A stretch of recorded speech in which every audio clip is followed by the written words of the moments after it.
Assalamualaikum warahmatullahi wabarakatuh. Alhamdulillah wassalatu wassalamu ala rasulillah Sayyidina wa maulana Muhammad bin Abdillah. Marilah kita buka kajian Nasaihul Ibad bagian ketiga ini dengan bacaan Ummul Quran. Al-Fatihah. A'udzu billahi minasyaitonir rajim. Bismillahirrahmanirrahim. Alhamdulillahi rabbil alamin arrahmanir rahim maliki yaumiddin. Iyyaka na'budu wa iyyaka nasta'in ihdinas siratal mustaqim siratal ladzina an'amta 'alaihim ghairil maghdubi 'alaihim waladdallin. Amin.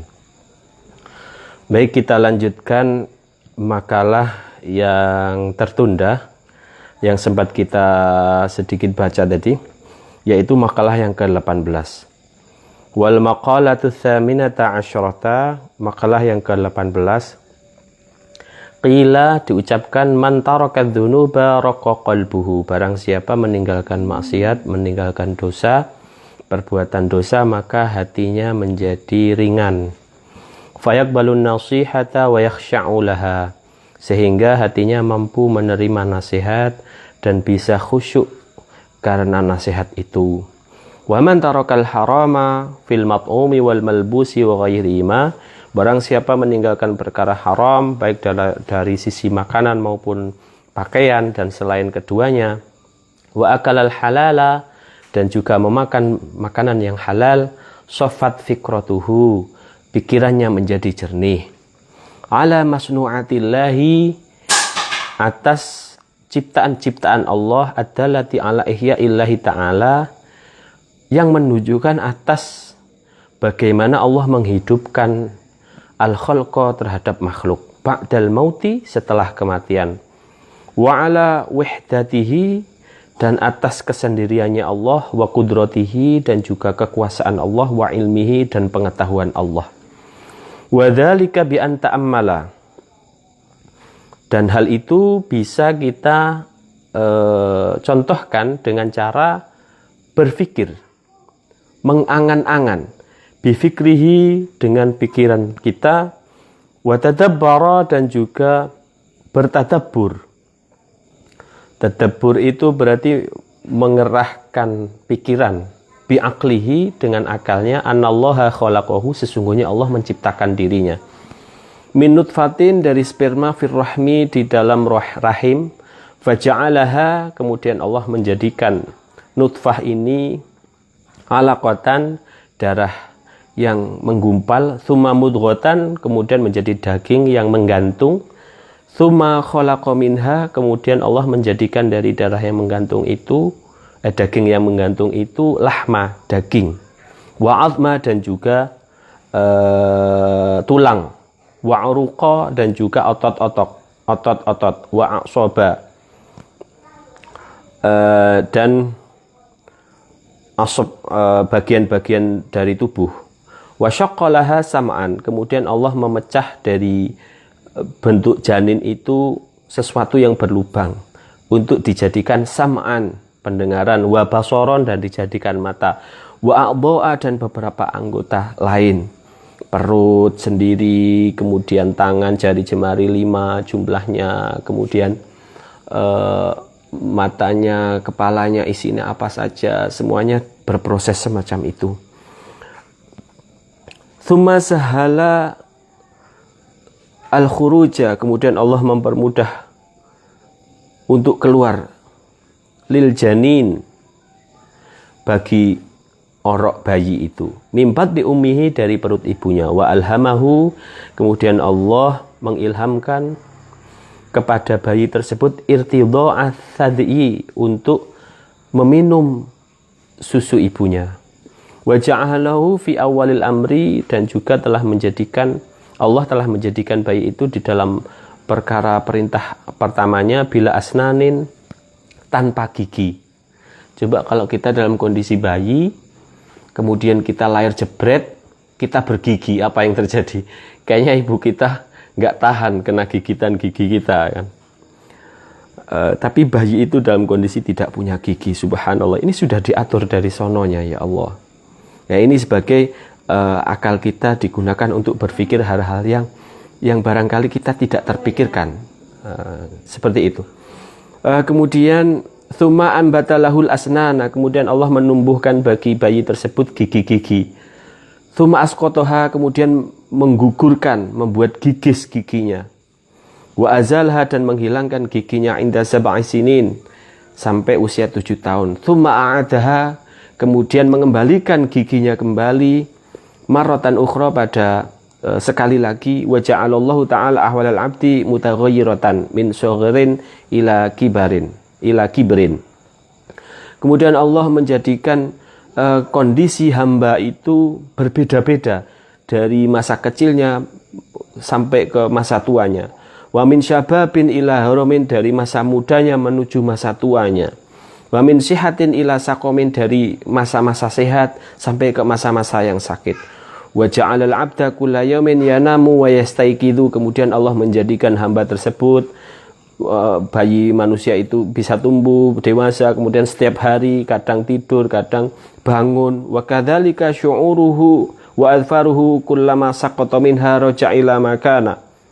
Kemudian Allah juga menjadikan rambut-rambutnya dan juga kuku-kukunya, setiap saat ketika rambut dan kukunya itu terpotong atau gugur, kemudian Allah mengembalikan rambut dan kuku itu kembali. Wa kadzalikal lail wan nahar yatanawibani, kemudian sama halnya juga malam dan siang itu saling bergantian. Kullama dhahaba ahaduhuma ja'al akharu, setiap kali datang yang satu pergi, datanglah yang lain. Kemudian sama seperti yang pernah saya alami, bagaimana perjalanan saya selama 36 jam menuju Suriname 3 tahun yang lalu itu sangat berkesan bagi saya, bagaimana Allah menjadikan bumi bulat, kemudian saya di posisi di Suriname di sana 2:30 dini hari, sementara 2:30 sore, sementara di Indonesia sudah 12:30 dini hari. Jadi berjarak 10 jam lebih cepat Indonesia daripada Suriname, dan alhamdulillah tidak mengalami jet lag sehingga bisa langsung mengikuti aktivitas pada hari itu. 3 tahun yang lalu seperti itu. Jadi betapa indahnya pergantian siang dan malam, dan begitu sempurnanya sampai kita tidak tahu kapan pergeseran matahari itu berlangsung gitu. Jadi pergeserannya itu begitu halus sampai kita tidak tahu bahwa itu semakin bergeser gitu. Baik, kita lanjut. Wa kadzalika syamsu wal qamaru, demikian halnya matahari dan juga rembulan. Wan nujum was sahab, dan juga bintang-bintang dan juga awan-awan, mendung-mendung. Wal mataru, dan hujan-hujan. Kulluha taji'u wa tadhhabu wa kadzalika al-qamaru. Setiap matahari, rembulan itu kadang datang, kadang juga pergi. Datang dan pergi. Itu sudah sunatullah, menjadi aturan main Allah Subhanahu wa taala. Nah, maka dari itu, bahkan dari matahari, rembulan dan bintang ini kita memiliki bapak tauhid yang sampai sekarang tuntunannya menjadi ajaran Islam, yaitu Nabi Ibrahim alaihissalam, bagaimana dirinya menemukan Tuhan dari sesuatu yang baginya adalah Tuhan, yaitu dimulai dari bintang ke bintang, kok hilang, oh bukan Tuhanku. Kemudian ada rembulan yang cahayanya bagus, bulan purnama, kemudian menghilang, oh bukan Tuhanku. Kemudian ada matahari yang bersinar terang, kemudian tenggelam di ufuk barat, oh ini bukan Tuhanku. Sehingga berserah diri kepada Allah, sehingga keimanannya menjadi bertambah. Nah, akalnya difikirkan untuk penciptaan langit dan bumi, sementara hatinya berserah kepada Allah Subhanahu wa taala. Kita lanjutkan. Bismillahirrahmanirrahim.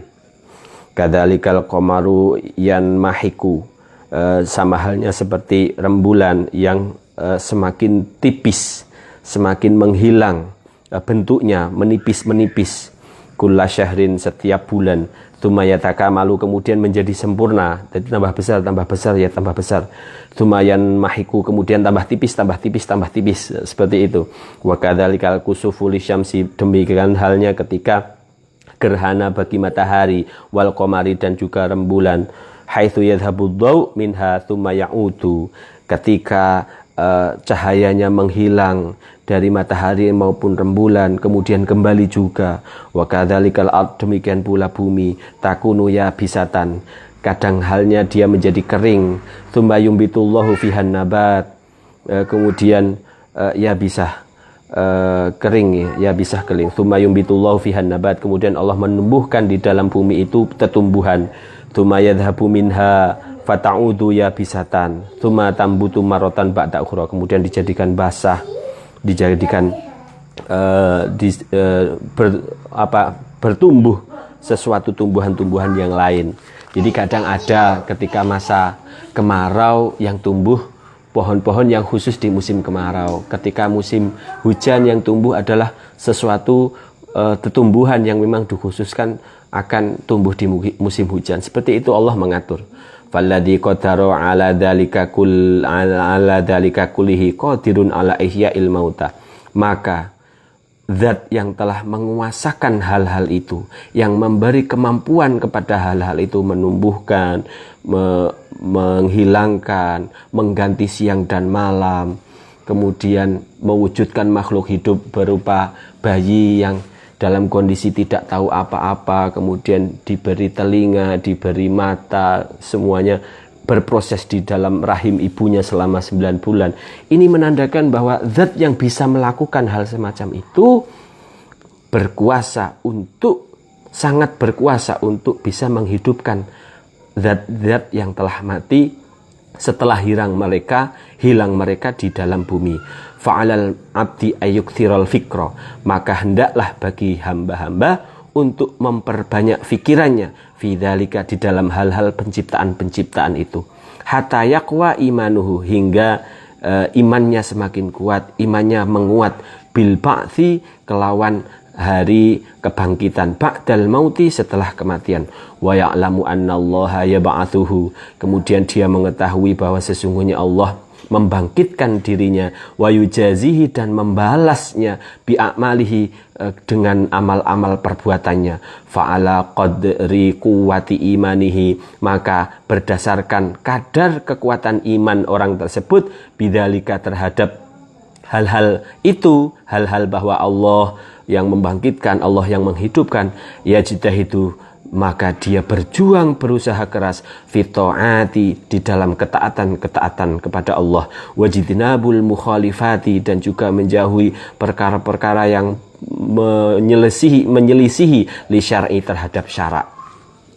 Wal maqalatu tasi'ata asyrata, makalah yang ke-19, uhiya ila ba'dil anbiya'i ati'ni fima amartuka wala ta'sini fima nasahtuka.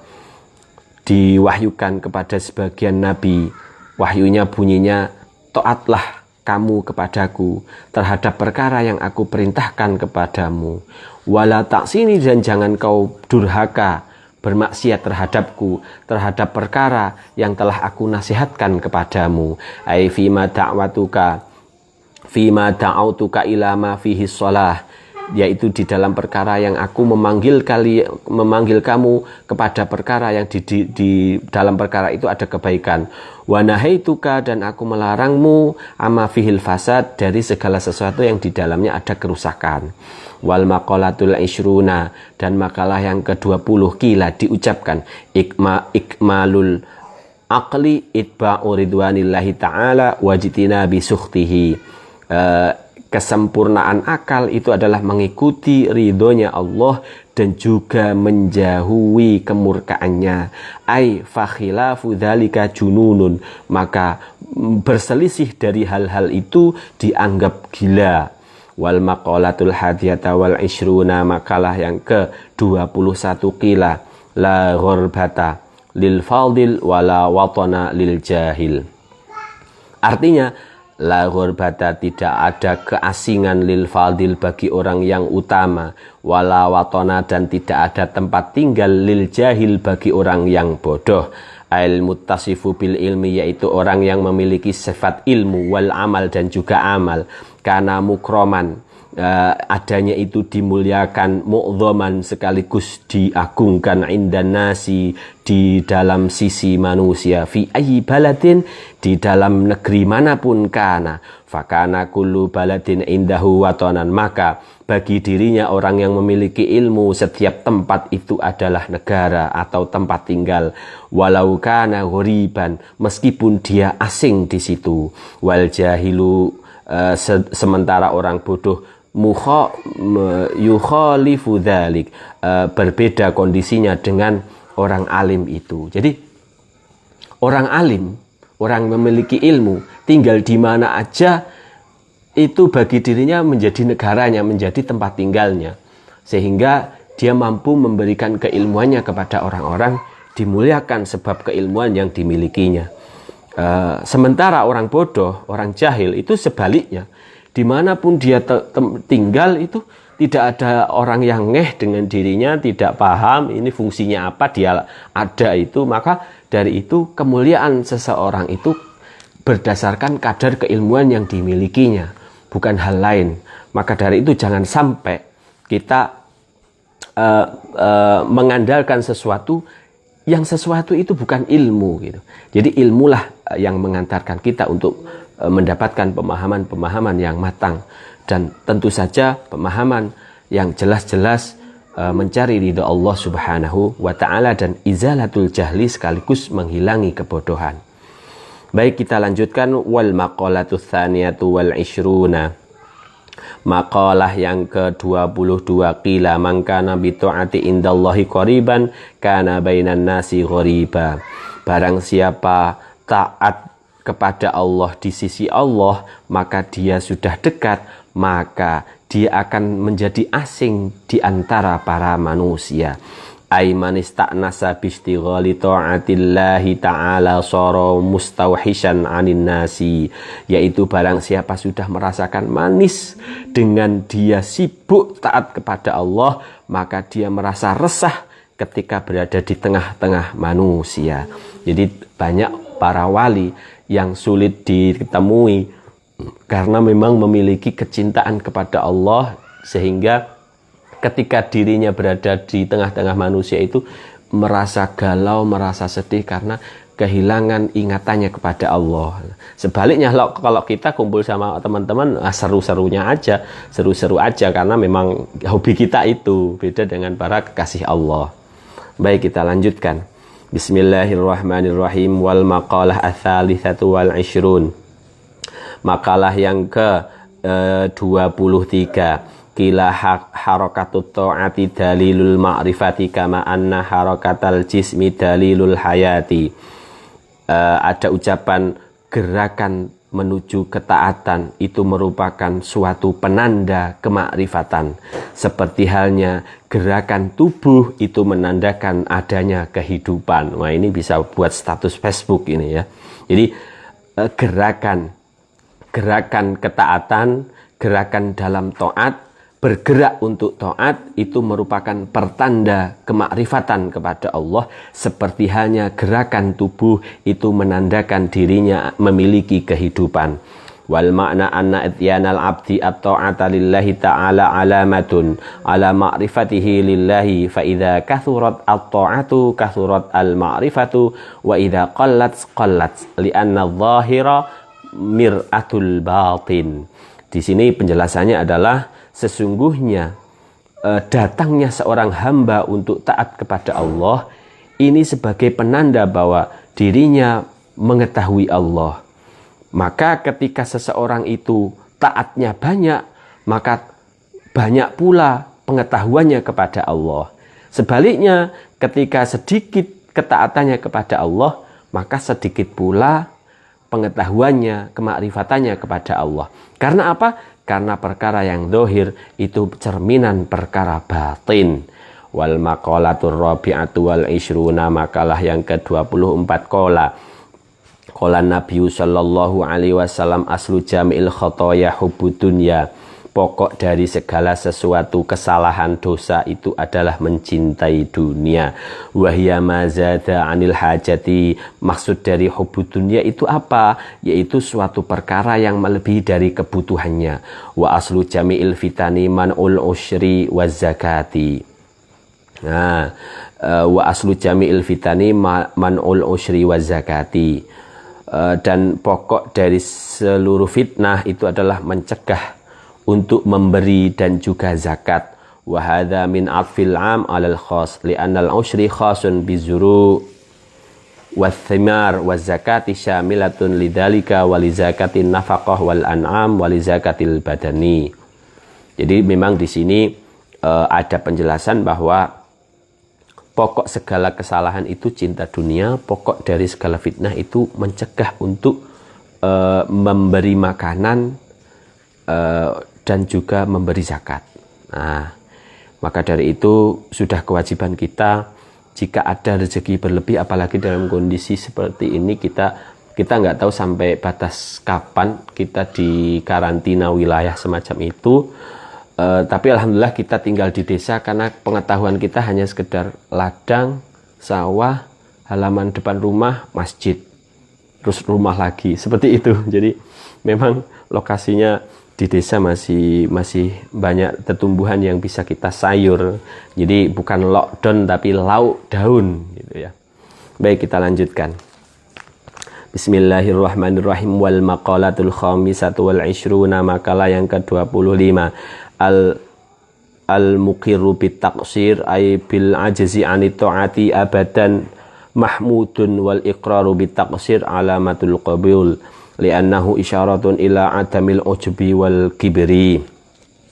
Makalah yang ke-25 dikatakan orang yang mengakui sembrono, yaitu lemah di dalam taat, selamanya itu dipuji, dan mengakui atas kesembronoannya itu justru malah menjadi pertanda dikabulkannya amal dirinya.